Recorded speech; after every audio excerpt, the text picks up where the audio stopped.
What's going on? Thank you for tuning into my channel. In today's video, I'm going to talk about the exercise journal. So I've been using it and I just want to share my experience with keeping a journal and how it's helped me.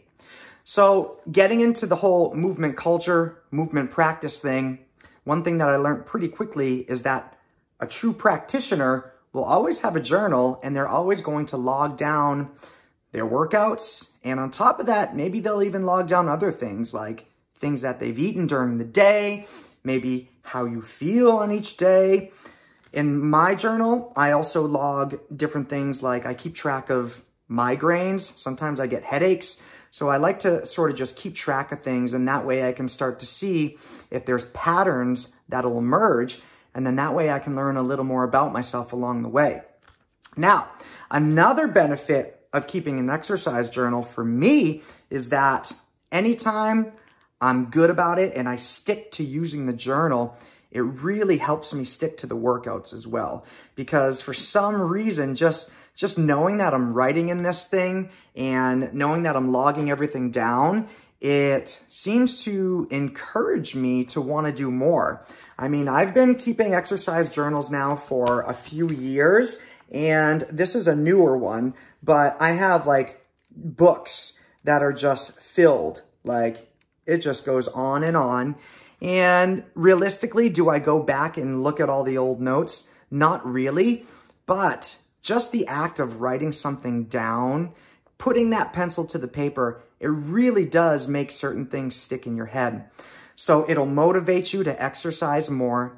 It'll help you chart your progress. So that way, let's say you're doing a certain exercise and the last few times that you did that exercise, if you weren't journaling, maybe you did 10 repetitions of this move the first time. The next time you go back to it, you can't quite remember how many reps you did. So you just do 10 repetitions again, or maybe you end up doing the same amount of weight and you miss an opportunity to incorporate progressive overload. And now if you want to learn a little bit more about progressive overload, that's going to be a whole other video. I'll put a link to that right up here, so check it out. But basically, the journal has been really good for me. And the way that I structure my journal, I'll just show you guys this really quick. I don't know if we can see it well. Sorry about the chicken scratch. But again, this is my journal and not yours. So, I don't care if it looks bad. So on this side here, this is where I keep my sets of how many things that I do. And then this column here, A1, A2, these are the exercises. I write the exercise, and then I always write how many repetitions I do of the exercise, and I'll write other little notes about it. Like, let's say if I'm doing a target tap with my head, and my target is 2 yoga blocks stacked on top of each other and a hand, I'm gonna write that in my journal. So that way, the next time I go to my journal and the next time I do those target taps, I'm gonna know the height of what I had last time. So that way, this time, the next time that I do it, I can make sure that I go a little lower. So again, the journal is just really good for holding you accountable. It's really good for encouraging you to move.